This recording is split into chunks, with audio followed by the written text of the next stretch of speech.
자, 이번 시간은 부동산 특성 문제 부분이죠.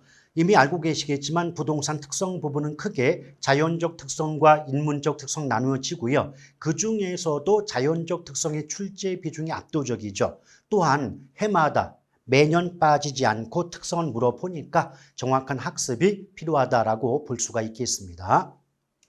자, 1번 볼게요. 대표 문제. 부동산 특성에 관한 다음의 설명 중 틀린 건데요. 1번 자연적 특성은 자연자 붙었죠. 그럼 토지가 자연물로서 가는 특성이다. 그 말은 토지가 원래부터 가지고 있는 특성이란 뜻이 돼요.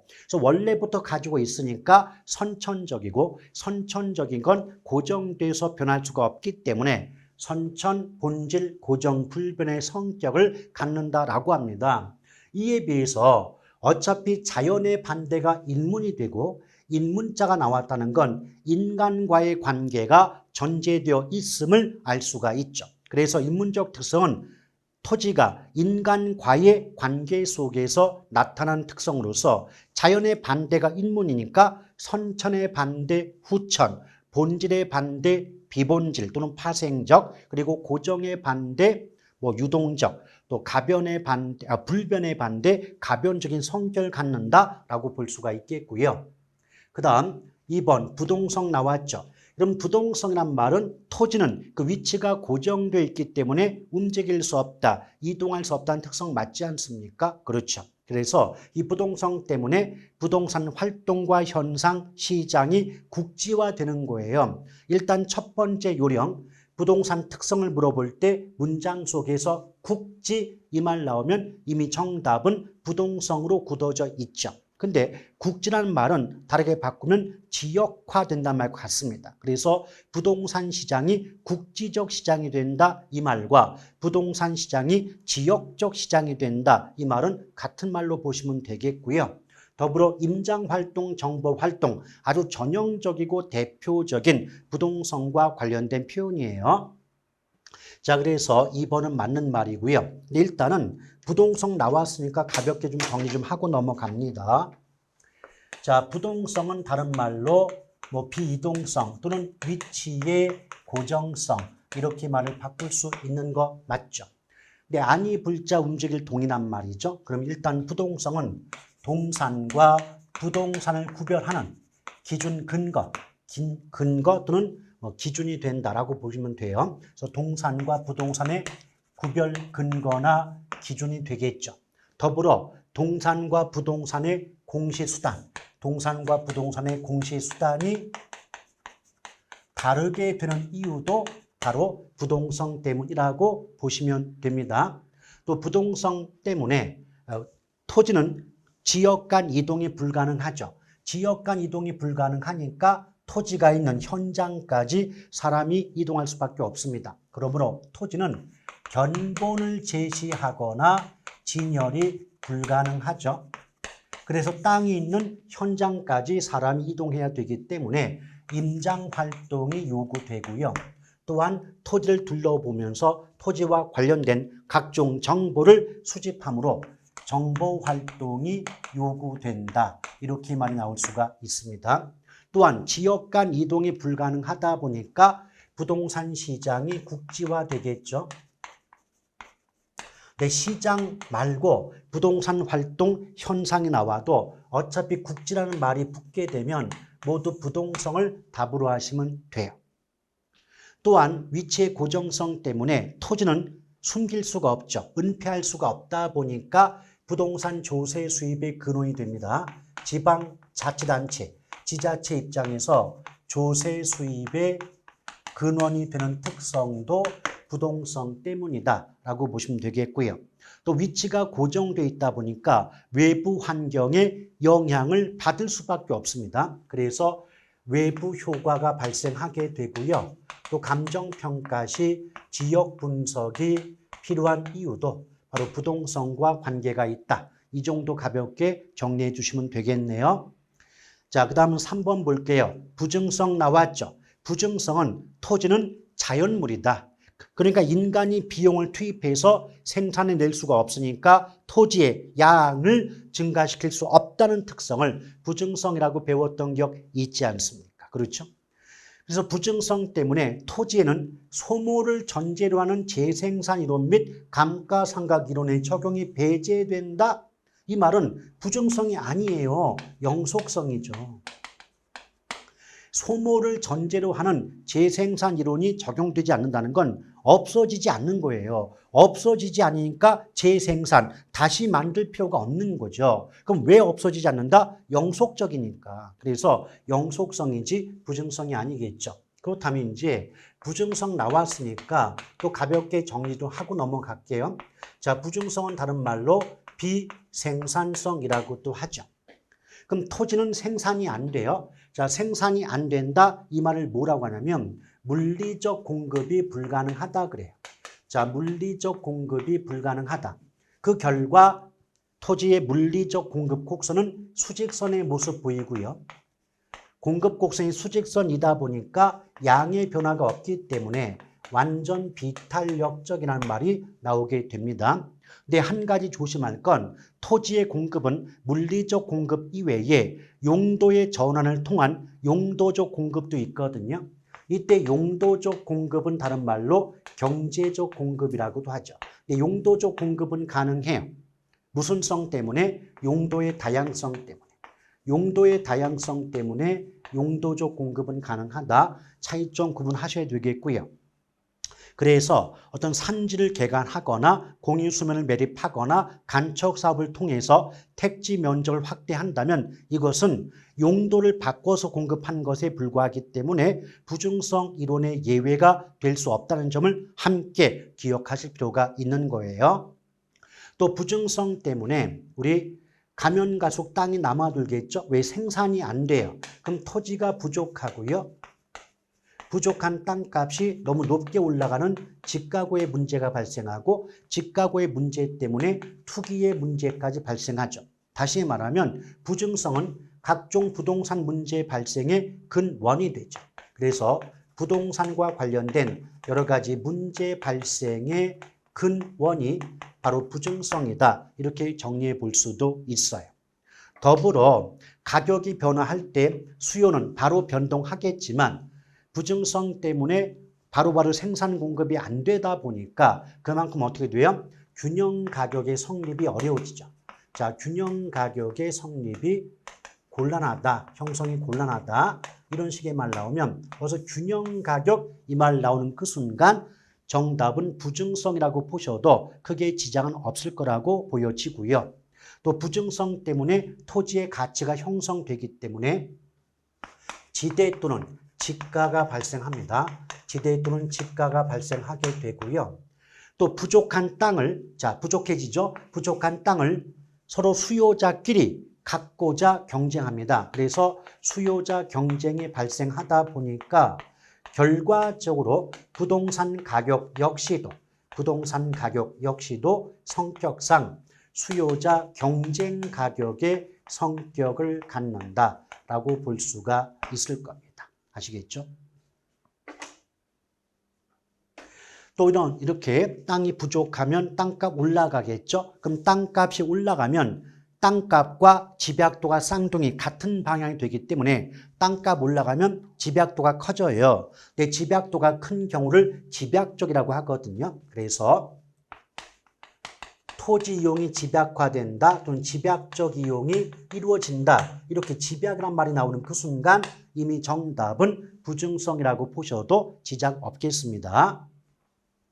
자, 4번 토지는 다른 재화에 비해 가치 보존력이 우수하다. 이때 가치 보존력이 우수하다는 건 가치가 안 깎인다. 감가가 안 된다는 거예요. 그럼 감가가 안 된다라고 하는 건 영속성과 관계가 있는 거죠.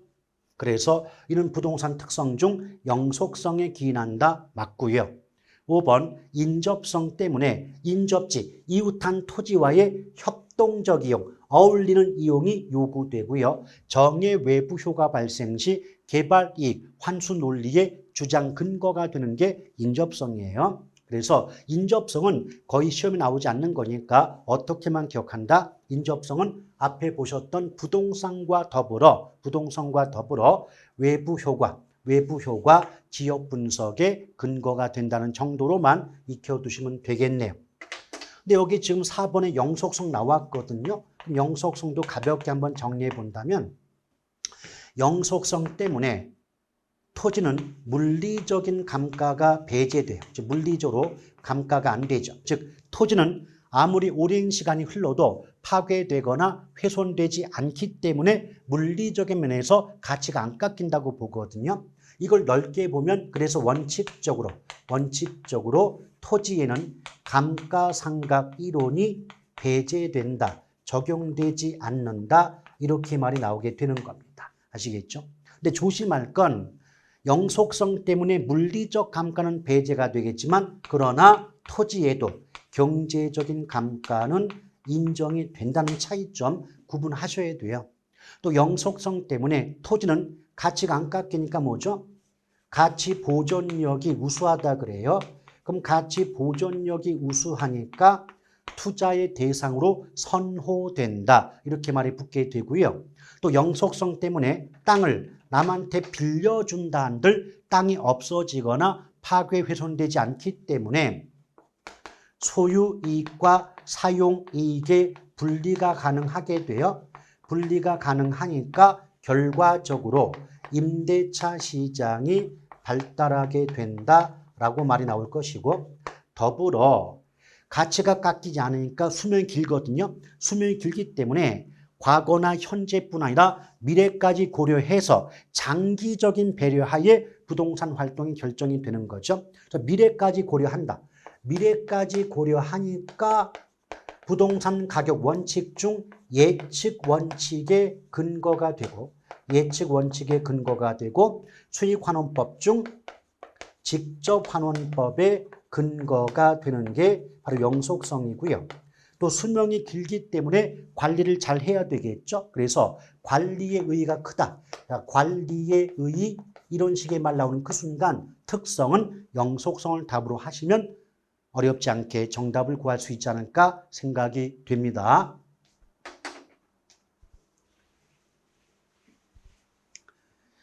자, 다음 문제 볼까요? 1번 토지 특성에 관한 설명 옳지 않은 건데 이거 간평사 기출이네요. 첫 번째, 부동성은 부동산 현상 및 활동을 뭐라고요? 국지 나왔죠. 그래서 제가 앞에서 뭐라 그랬어요? 부동산 시장이건 현상이건 활동이건 관계하지 마시고 국지 이 단어가 나오는 그 순간 이미 정답은 부동의 답이라고 했던 거 꼭 기억하실 필요가 있죠. 자, 2번 부증성은 생산 요소를 투입하여도 토지 자체의 양을 늘릴 수 없다. 그런 관점에서 부증성을 다른 말로 비생산성, 또 다르게 바꾸면 토지의 물리적 공급은 불가능하다. 이렇게 말을 바꿔볼 수가 있는 거죠. 3번 영속성 나왔죠. 영속성 나오니까 가치가 안 깎이고 수명이 기니까 관리의 의의가 커진다. 그렇죠? 그런데 원가 방식의 이론적 근거가 된다. 자, 영속성 나왔는데 앞에 건 맞았어요. 근데 원가 방식의 근거 이게 틀렸습니다. 왜 그럴까요? 여러분, 이 부증성과 영속성 때문에 토지에는 원가 방식을 적용할 수 없어요. 왜 그럴까요? 자, 상식적인 선에서 생각을 해보세요. 원가가 뭐예요? 어떤 물건을 만들 때 들어가는 비용이 원가예요. 아시겠죠? 그래서 원가 방식은 쉽게 말하면 이 물건 만들 때 비용이 얼마 들었으니까 이 물건 값어치가 얼마다라고 평가하는 방식이 원가 방식이거든요. 맞죠? 따라서 원가 방식을 적용하려면 원가가 비용이 얼마인지를 구할 수 있어야 된다는 거예요. 오케이? 그런데 부증성 때문에 토지는 생산이 안 돼요. 생산이 안 되니까 땅을 만들 때 얼마의 비용이 들어갈지 비용을 구할 수가 없죠. 다시 한번 부증성 때문에 토지는 생산이 안 돼요. 그럼 생산이 안 되면 생산에 소요되는 들어가는 비용이 얼마인지를 구할 수 없겠죠. 그럼 비용을 구할 수 없다면 원가 방식을 적용할 수가 없겠죠. 마찬가지로 영속성 때문에 소모가 안 돼요. 없어지지가 않아요. 없어져야만 재생산하게 되는데 없어지지 않으니까 재생산 안 해요. 그럼 재생산을 안 하니까 재생산 시에 들어가는 비용이 얼마인지 알 수가 없잖아요. 그렇죠? 이런 관점에서 만약 문장 속에서 토지에는 원칙적으로 원가 방식을 적용할 수 없다 이 말 나오면 정답은 부증성 아니면 영속성이 답이 된다는 차이점 꼭 구분하시길 바랍니다. 자, 틀린 거 3번이 되겠고요. 나머지 개별성은 말 자체가 땅은 땅마다 다 다르다. 땅마다 다르니까 다른 걷길이는 비교가 쉽지가 않죠. 어렵죠. 그리고 다른 걷길은 대체하기가 어려우니까 대체 관계를 제약할 수 있다. 맞습니다. 또 인접성의 의미는 계속해서 땅은 연속되어 있지 않느냐. 이것이 좀 연결되어 있다는 관점에서 인접성을 다른 말로 연결성이라고도 해요. 그러니까 쉽게 말하면 우리가 지금 살고 있는 지구라는 행성 자체가 땅 덩어리잖아요. 그럼 땅은 하나로 연결되어 있잖아요. 그러니까 토지는 계속해서 연속되어 있다는 특성을 인접성이라고 하는데 제가 그러지 않았습니까? 인접성은 뜻 정도만 알면 되고 뭐 외부 효과, 지역 분석 나오면 인접성이 답이 된다. 이 정도 보시면 되는 거고 깊숙한 학습은 크게 중요하지 않는 대목이 인접성이에요. 자, 2번 볼게요. 부동산 특성에 관한 다음의 설명 잘못된 건데요. 1번, 자, 부증성 나왔죠. 부증성 때문에 생산이 안 됩니다. 그러니까 물리적 공급은 완전 비탄력적이고 곡선의 형태가 수직선이죠. 그러나 용도의 다양성 때문에 용도적 공급, 경제적 공급은 가능해요. 따라서 경제적 공급 곡선 기울기가 가파른 우상향 곡선의 모습을 보인다. 맞습니다. 잘 구분하셔야 되겠고 2번 부동산의 자연적 특성. 자, 자연적 특성 그랬죠. 토지 및 건물이 본질적으로 갖고 있다. 그러면 생각해 보세요. 자연적 특성은 자연물로서 갖는 특성이죠. 자연물이에요. 근데 건물은 인공물이잖아요. 건물이 자연 상태에서 존재합니까? 아니잖아요. 인간이 지어낸 거잖아요. 맞죠? 그럼 건물 자체는 이미 자연물이 아니기 때문에 자연적 특성이란 말을 섞어 쓸 수가 없는 것이죠. 그래서 이 문제의 정답은 2번입니다. 나머지 볼게요. 자, 부동성과 인접성은 공통점이 외부 환경 영향을 받으니까 외부 효과 발생하고 그래서 감정평가할 때도 지역 분석이 요구된다. 외부 효과, 지역 분석은 부동성과 인접성의 공통점이에요. 4번, 개별성 때문에 일물일가 법칙이 성립하지 않고 그래서 부동산 시장이 불안전 시장이 되는 거고요. 또 감정평가의 필요성이 커진다. 그러니까 물건마다 값어치가 모두 다르니까 하나하나 따로따로 떼어놓고 감정평가, 즉 그 물건 값어치 평가할 필요가 있지 않느냐. 이런 뜻으로 사용되는 문장이에요. 자, 영속성, 그래서 임대차 시장 발달하고요. 또 물리적 감가 배제된다는 것 조심하세요. 영속성이 있다 할지라도 경제적 감가는 인정되는 거예요. 구분해서 기억하셔야 됩니다. 자, 그래서 2번의 정답은 몇 번이었죠? 예, 지금 2번이었습니다.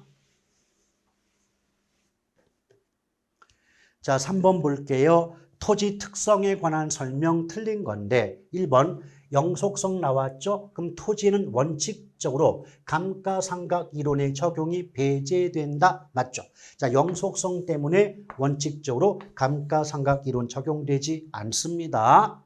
2번, 자, 부동성 나왔죠? 그러니 앞에 부동산 시장이 나오건 활동이 나오건 현상 나오건 국지라는 말이 나오면 부동성이 답이라고 했던 거 기억하시고요. 또 임장활동, 정보활동도 부동성과 관련된 아주 전형적이고 대표적인 문장 표현이죠. 3번, 부증성은 토지 부족이나 집가구를 비롯한 각종 부동산 문제의 발생에 근원이 되고 토지용이 집약화되는 이유가 된다. 맞습니다. 4번, 개별성 때문에 물리적 대체 및 용도적 대체가 불가능. 이게 틀렸는데 칠판이 제가 작아서 개별성을 얘기를 못해서 여러분 개별성은 토지는 물리적 관점에서 저마다 다르다. 즉 물리적 관점 뭐냐면 토지의 위치나 형태나 규모, 면적 등을 묶어서 물리적 측면 그래요. 근데 물리적 측면에서 완전히 동질적인 똑같은 땅은 존재할 수가 없는 거죠. 그래서 토지는 저마다 다르니까 이질품이에요. 이질품의 경우는 일물일가의 법칙이 성립하지 않아요.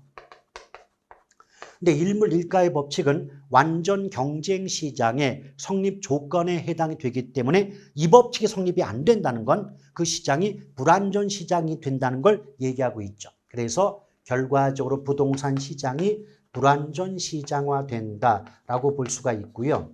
또 앞에서 다른 문제 풀 때도 나왔지만 물건끼리 토지마다 다르니까 다른 토지와 비교가 어렵죠. 다른 토지와 비교가 곤란하고요. 특정 지역을 대표하는 땅을 표준지라고 하는데 그 표준지 선정이 어려워져요. 자, 표준지 선정도 곤란하다. 또한 저마다 다르니까 대체도 어렵겠죠. 그래서 대체가 어렵다. 근데 조심할 게 있어요. 대체가 어려운데 이 대체는 크게 물리적 대체와 그리고 용도적 대체가 구분됩니다. 개별성 때문에 물리적인 면에서는 같지 않으니까 대체가 안 돼요. 그러니까 물리적인 대체는 불가능하죠. 그러나 인접성 때문에 용도적 대체는 가능한다는 것 구분하셔야 돼요. 따라서 물리적 대체는 불가능하다는 건 맞지만 용도적 대체는 가능한데 용도까지 묶어서 둘 다 불가능하다라고 했기 때문에 틀렸다라고 보시면 됩니다. 그래서 이 문제의 정답은 4번이 돼요. 나머지 이용 주체 목적에 따라 인위적으로 분할 또는 합병할 수 있다. 이것이 인문적 특성 중 병합 분할의 가능성, 묶어서 분합성이라고 배웠던 기억 나시지 않습니까? 그래서 이 문제의 정답은 4번이 됩니다.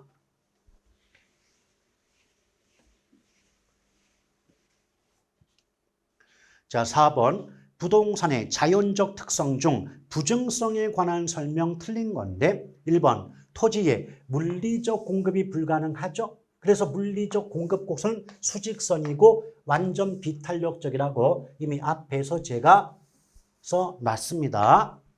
2번. 공유수면 매립이나 간척사업, 산지 개간 등을 통한 농지나 택지 면적의 확대는 쉽게 말하면 강을 메꾸거나 바다를 메꾸거나 산지를 농지 등으로 바꾸면 이것은 용도를 바꾼 거예요.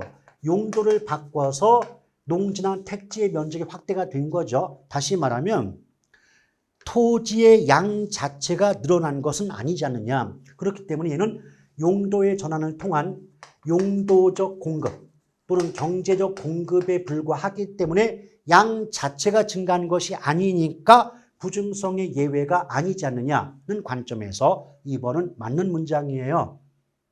3번. 토지에 지대 또는 지가를 형성시키며 최유효 이용의 근거가 된다. 맞죠? 제가 아까 부증성 압축 정리할 때 부증성 해놓고 어때요? 지대 또는 지가가 형성된다라고 압축 정리해 드렸죠. 근데 여기 지금 최유효 이용의 근거란 말 나왔죠. 그러면 또 요령 하나 알려드릴게요. 자, 최유효 이용의 근거다. 이 말 나오면 정답은 부증성 아니면 용도의 다양성이 답이에요. 그러니까 자연적 특성 중에서는 부증성이 답이고 인문적 특성 중에서는 용도의 다양성이 답이 된다라고 보시면 됩니다. 자, 4번. 생산물인 토지는 유한하기 때문에 토지의 독점 소유욕. 자, 봐봐요. 부증성 때문에 토지는 생산이 안 되죠. 그럼 가면 갈수록 땅이 남아 돌아요. 부족해져요. 부족해지죠. 그럼 부족한 그 땅을 나만 갖고 싶어 생각이 들겠죠. 나만 갖고 싶어 이게 독점 소유욕이에요. 근데 만약에 땅이라는 게 지나가는 길가에 짱돌만큼 흔하다, 많다 그러면 굳이 그 땅을 나만 갖고 싶어 이런 생각이 들 이유는 없지 않겠냐는 얘기죠. 부증성과 관계가 있습니다. 또 5번. 부증성에 기인한 희소성은 공간 수요의 입지 경쟁, 그러니까 수요의 경쟁, 수요자끼리 경쟁하는 거죠. 수요자끼리.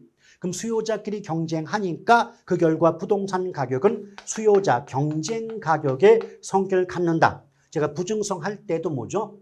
부동산 가격은 수요자 경쟁 가격의 성격을 갖는다 하지 않았습니까? 근데 지금 5번 문장에서 공급자 경쟁 가격이라고 했기 때문에 5번이 틀린 답에 해당이 되는 거죠. 자, 그래서 4번의 정답은 5번입니다. 자, 5번 볼게요. 역시 부동산 특성 물어봤죠? 파생 특징에 관한 설명 중 가로 안에 들어갈 내용으로 옳은 것 그랬는데 기억은 부동산 관리의 의, 자, 관리의 의 나왔습니다. 관리의 의, 왜 관리가 중요해질까요? 수명이 기니까. 왜 부동산 수명이 길어질까요? 영속성 때문에. 그래서 우리 아까 영속성 정리할 때 관리의 의 나오면 영속성이 답이라고 했던 거 정리했잖아요. 그럼 기억은 영속성이 나와야 되는데 정말 쉬운 문제죠. 왜? 보기 5개 중에 기억번에 영속성 나온 보기는 1번 하나뿐이 없으므로 나머지 니은, 디귿, 리을을 아니 보더라도 답이 1번인 건 알 수가 있어요. 자, 근데 지금은 연습이니까 다 볼게요.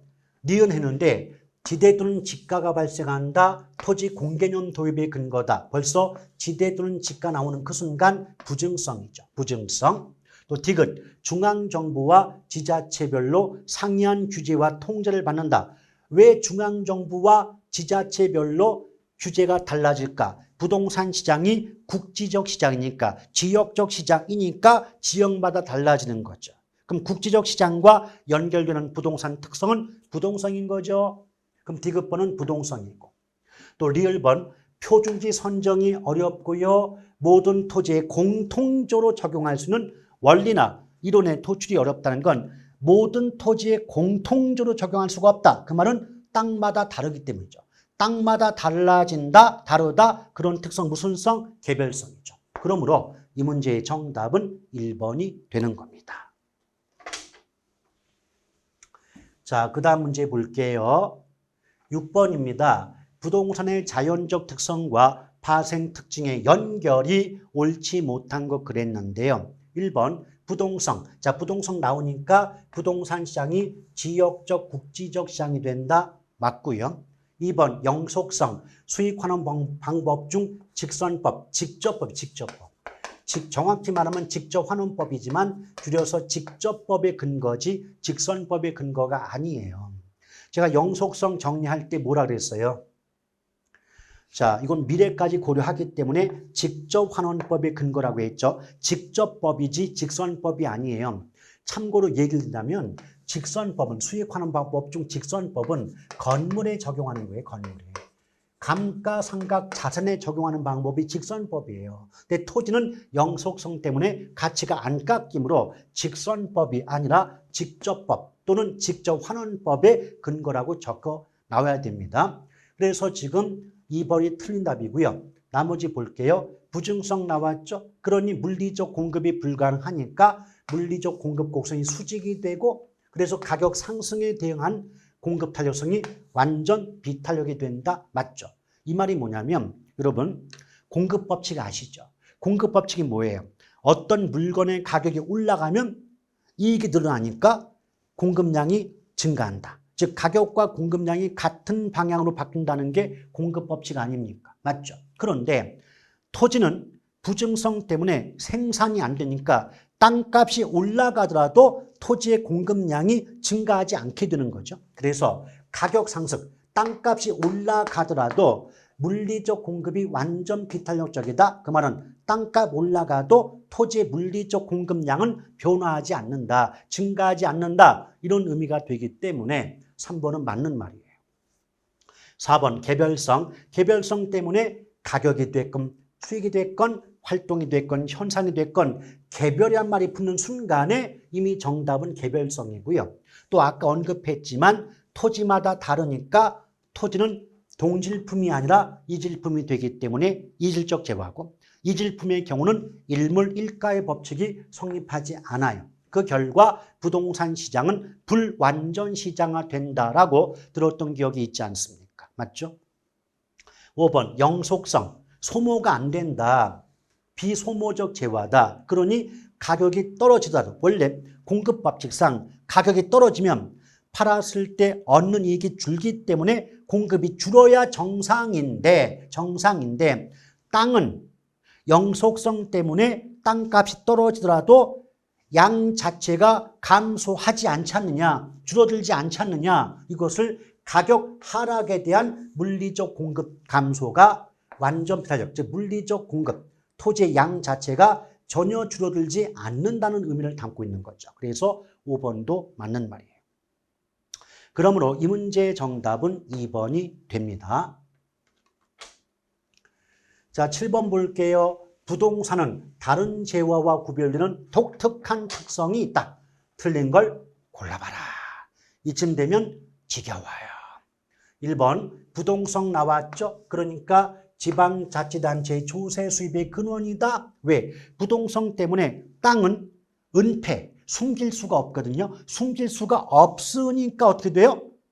그 땅 갖고 계시네요. 재산세 내시죠. 토지세 내시죠. 라고 한다는 거예요. 그 따라서 지방자치단체 운영을 위한 세금, 조세 수입의 근거가 되는 게 부동성이 되는 거고요. 또한 감정평가 시 지역분석. 그래서 외부효과, 지역분석 나오면 정답은 부동성 아니면 인접성이 된다는 거 알고 계신 거죠? 2번 영속성 나왔죠? 따라서 소모되지 않으니까 소모를 전제로 하는 재생산 이론이나 사고방식을 토지에 적용할 수 없다. 까진 좋았다고. 그런데 제가 아까 뭐라 그랬어요? 영속성 때문에 물리적인 감가는 안 되지만 조심할 것.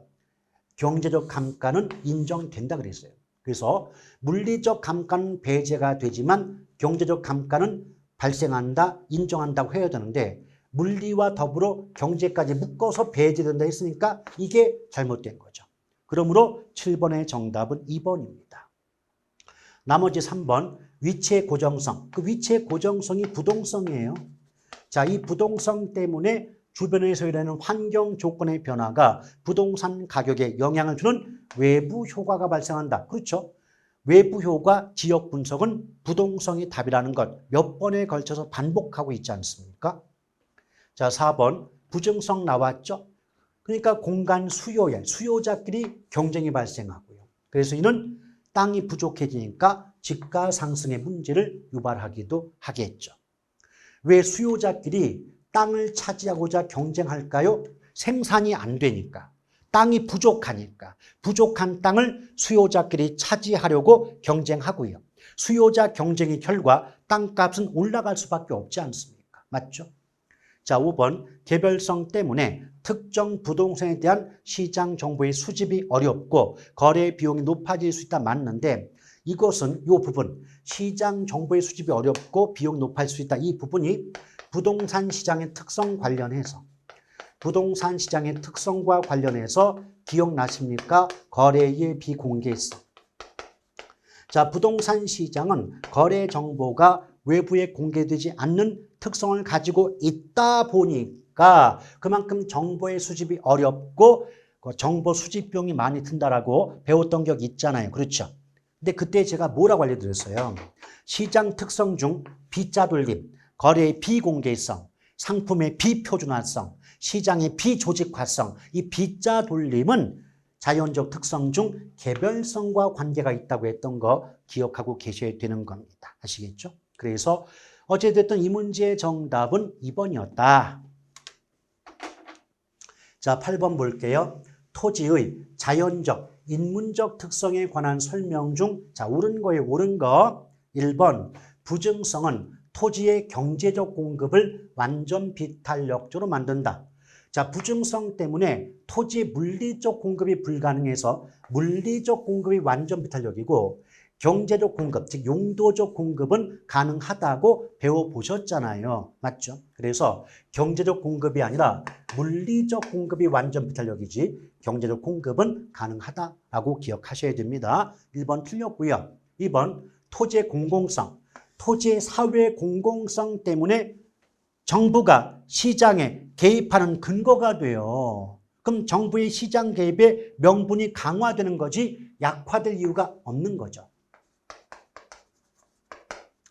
자, 3번 부동성 나왔습니다. 부동성 나와서 시장이 국지화된다까진 좋았는데 부동성이란 말이 뭐예요? 이동이 불가능하다는 뜻 아닙니까? 그럼 토지의 위치가 고정되어서 이동할 수가 없어요. 이동시킬 수 없는데 어떻게 견본을 제시할 것이며 진열이 용이하다고 말할 수 있겠습니까? 그렇죠? 위치가 고정되어서 사무실까지 이동시킬 수 없으니까 견본을 제시하거나 진열이 불가능한 상품이지 진열이 용이한 상품이 아닌 거죠. 4번 토지의 영속성, 영속성 때문에 임대차시장 발달한다라는 것까지 좋았는데 시장이 국지자 나오면 이건 부동성이지 영속성이 아니지 않습니까? 틀렸고요. 5번 토지는 이용의 비가역성, 그러니까 땅은 어떤 용도로 한 번 이용하면 비가역, 다시 돌리기가 어렵다. 다른 용도로 바꾸기가 어렵다 보니까 의사결정 과정에서 미래까지 고려한 장기적인 관점에서 배려가 필요하지 않느냐. 5번은 정확히 맞는 말이죠. 그래서 8번의 정답은 5번이 되겠습니다. 자, 이렇게 해서 첫 번째 부동산 총론 파트를 마무리 지었고요. 이제 제2편 부동산 강론에서 제1장 부동산 경제론으로 들어가 보도록 하겠습니다. 일단 부동산 경제론에서는 가장 먼저 수요와 공급에 대한 기본적인 개념 파악이 이루어져야 될 것이고 그 다음으로 균형의 변동, 그 다음에 탄력성, 그리고 경기 변동과 거미집 이론의 순서로 이루어진다라고 보시면 됩니다. 자, 지금 경제론에서 공략본 나와 있죠? 쭉 한번 읽어보시고요. 자, 수요와 공급의 대표 문제 먼저 볼게요. 부동산 수요에 관한 설명 중 옳은 건데 부동산 수요 곡선이란 단위당 임대료, 경제론 문제에서 임대료는요. 그 물건의 가격이라고 보셔도 상관이 없죠. 그래서 그 물건 한 개당 가격과 수요량과의 관계를 나타낸 곡선이다. 맞습니다. 일단 문제를 풀어놓고 하나하나 이제 설명드려보고자 하는데 그래요. 일단 수요 곡선 나왔죠. 그러면 이번에 수요 법칙과 연결됩니다. 자, 수요 법칙 나왔죠. 근데 수요 법칙은 재와 어떤 물건의 가격과 그 물건의 수요량이 반비례 관계에 있다는 원리가 수요 법칙이에요. 이게 무슨 말이냐면 제가 전에 그랬죠. 수요자부터 무조건 사는 쪽 입장에서 생각을 하라고 강조를 드린 바가 있습니다. 그럼 수요 법칙이 뭐냐? 사는 쪽 입장에서 내가 사고자 하는, 사고 싶은 재와 물건의 가격이 오른다. 그럼 값이 올라간다는 건 소비자 입장에선 값이 비싸지는 거죠. 그럼 값이 비싸지면 구입에 따른 부담이 커지니까 그만큼 그 물건을 이전보다 더 사게 됩니까? 덜 사게 됩니까? 덜 사게 되겠죠. 그래서 그 물건의 수요량은 감소할 수가 있는 거겠죠. 뒤집어서 물건의 가격이 내려간다는 건 값이 싸졌다는 거죠. 그럼 값이 싸지면 이때를 기회로 삼아서 더 많이 사려고 할 겁니다. 결론적으로 그 재화의 수요량은 증가하겠죠. 그럼 화살표를 잘 보세요. 가격 오르면 수요량이 줄어들고 가격 내려가면 수요량이 늘기 때문에 가격과 수요량은 서로 반대 방향으로 바뀌죠. 그럼 반대 방향으로 바뀌면 비례 관계입니까? 반비례 관계입니까? 당연히 반비례 관계죠. 이걸 수요 법칙이라고 해요. 그래서 이 수요 법칙의 결과 상품의 가격과 수요량이 반대로 바뀌다 보니까 수요 곡선은 일반적으로 원점을 향해 볼록한 우하향 곡선의 모습을 보이게 된다는 거예요. 그리고 수요 법칙도 법칙은 원칙이죠. 원칙이 있다면 exception, 예외가 존재하겠죠. 그럼 수요 법칙의 예외는 크게 두 가지가 있어요. 기펜제와 베블렌 효과인데 자, 베블렌 효과. 근데 절대 걱정하지 마세요. 출제자가 기펜제가 뭐고 베블렌 효과 뜻이 뭐냐고 절대 물어보지 않아요. 다만 기펜제 또는 베블렌 효과 이 말 나오면 수요 법칙의 예외라고 보시면 돼요. 오케이? 자, 근데 왜 수요 곡선이 우하향하느냐? 이유가 뭐냐라고 물어본다면 가격 효과 때문이가 답이에요. 근데 가격 효과는 소득 효과와 대체 효과의 합성작용이거든요. 근데 이것도 수업할 때는 다 알아들으시는데 막상 문제를 풀라고 하면 헤매는 분이 가끔 있으십니다. 그래서 어떻게 기억한다? 만약 같은 물건 하나만 나오면 소득 효과가 답이고 서로 다른 물건 두 개가 나오면 대체 효과를 답으로 하시면 되는 거예요. 자, 이 정도 보시고 또 마찬가지로 여러분, 자, 수요 가격이라는 게 있거든요. 자, 수요 가격은요, 어떤 그 수요자, 그러니까 사는 쪽 입장에서 집을 의사가 있는 또는 구입할 의사가 있는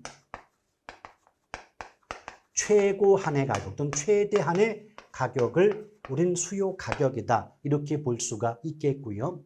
또 부동산 수요는요, 일정 기간 동안에 재화와 용역을 구매하고자 하는 의사들은 욕구이기 때문에 기본적인 성격상 유리한 개념이고 또 구매하고자 함으로 사전적 개념에 해당이 되죠. 또 반드시 구매 능력을 갖춘 유효 수요이어야 한다는 것을 알아두실 필요가 있겠습니다. 아시겠죠? 또 수요 곡선도 기본적으로 개별 수요 곡선과 시장 수요 곡선이 구분되는데 개별 수요 곡선을 수평으로 합해서 나온 곡선이 시장 수요 곡선이다 라고 기억하실 필요가 있겠죠. 근데 공급 곡선이건 수요 곡선이건 개별 곡선보다 시장 곡선의 기울기가 완만하죠. 시장 곡선 기울기가 완만하고 기울기가 완만하다는 건 반대로 탄력성은 개별보다 시장 곡선이 더 탄력적이다. 탄력성이 크다. 이것도 함께 기억하시면 되겠습니다. 자, 그래서 일단 2번 틀렸고요. 그 다음 3번 주택 임대료. 자, 가격이 올라요. 가격이 오르면 소득 효과에 의해서 다른 재화 그랬죠. 잘 보세요. 여기 주택이란 물건이 있는데 다른 재화가 나왔다면 물건이 하나입니까? 두 개입니까? 물건 두 개죠. 제가 앞에서 뭐라 그랬어요? 내용 기억하지 마시고요. 물건이 두 개가 나오면 대체 효과가 답이다 라고만 기억하자고요. 그럼 얘는 대체 효과라고 해야 되는데 소득 효과 나왔기 때문에 틀린 거고요. 4번 해당 재화 가격 이외의 요인이 변화하여 해당 재화의 수요량이 바뀐다. 즉, 그 물건 값 아닌 다른 원인 때문에 그 물건의 양이 바뀔 때는 양자를 빼는 겁니다. 따라서 이 경우는 수요의 변화라고 해야지 수요량의 변화 그러면 안 돼요. 이 부분에 대한 설명 또는 정리는 조금 이따 따로 해드리겠습니다. 자, 5번 다른 조건이 일정할 때 부동산 가격이 오르면 곡선 이동한다. 아니에요. 그 물건 가격이 변화할 때는 곡선 이동하지 하는 게 아니라 동일 곡선상 점이 이동합니다. 동일 곡선상 점이 이동해요. 곡선 자체가 이동하는 게 아닙니다. 그래서 이 문제의 정답은 지금 1번이 된다라고 보시면 돼요.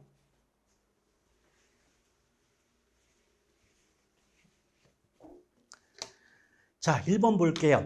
자, 수요와 공급이죠. 틀린 거 물어봤네요. 수요 법칙 나왔습니다. 그럼 상품, 재화의 가격과 수요량이 반비례 관계에 있다는 원리 맞고요. 거꾸로 공급 법칙이란 어떤 상품의 가격과 공급량이 같은 방향, 비례 관계에 있다는 원리를 말한다. 맞죠?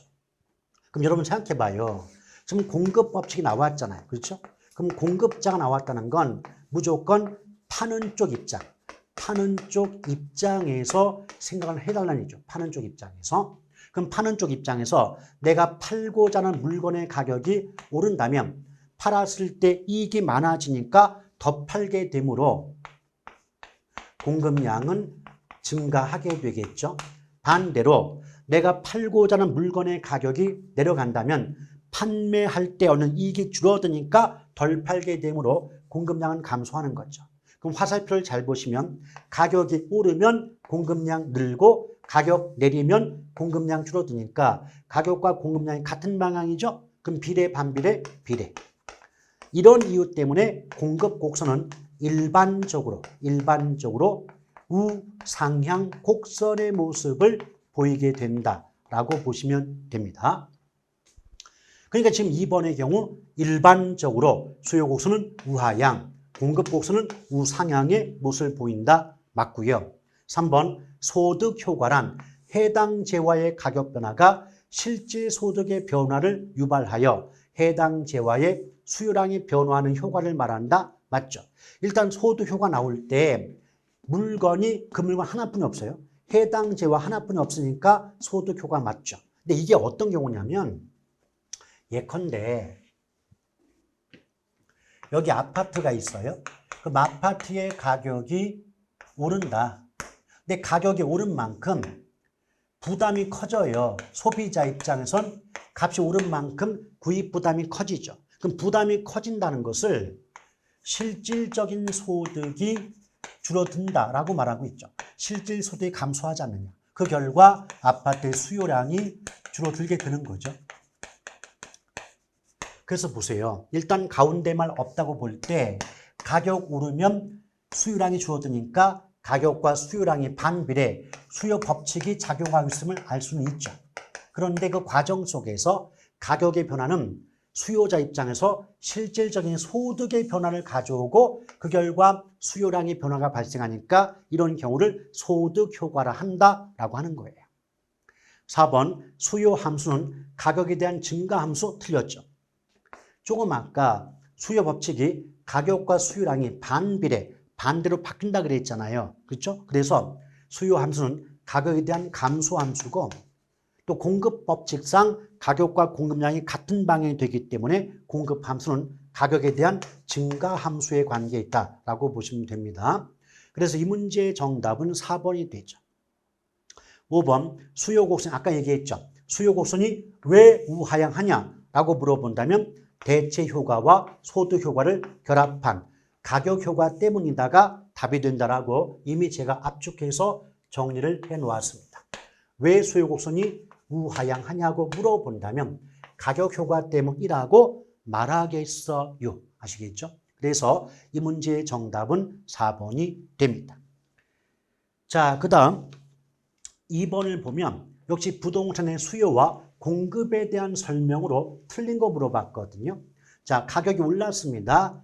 임대료가 올랐다, 가격 올랐다, 그럼 수요량이 감소한다. 그럼 가격과 수요량이 서로 반대로 바뀌니까 이것이 수요 법칙이고 이것은 주택이라는 물건 하나만 나와 있기 때문에 무슨 효과다? 소득 효과라고 볼 수가 있겠고요.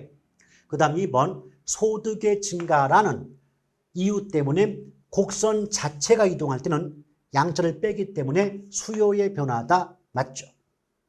이건 조금 이따가 따로 정리할 거예요. 좀만 참아주세요. 또 일반적으로 금리가 올라가요. 금리가 오르면 이제 목돈을 빌릴 때 부담이 크고 이자로 나가는 금액이 많아지니까 이자 부담 때문에 목돈 빌리기 어렵죠. 그럼 목돈을 쉽게 빌릴 수 없다면 고가품인 부동산의 수요는 감소할 수밖에 없죠. 4번 균형 상태에서 건설 노동자의 임금이 상승. 건설 노동자 임금이 상승한다는 말은 쉽게 말하면 인건비가 증가한다는 거예요. 근데 비용이 늘잖아요. 비용이 늘면 같은 돈으로 만들 수 있는 양이 생산량이 감소해요.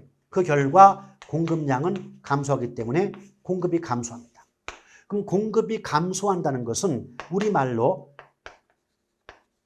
물건이 귀하다. 자, 물건이 귀하다는 뜻이죠. 그럼 물건이 귀해지면 귀한 물건은 가격이 올라갑니까? 내려갑니까? 올라가겠죠.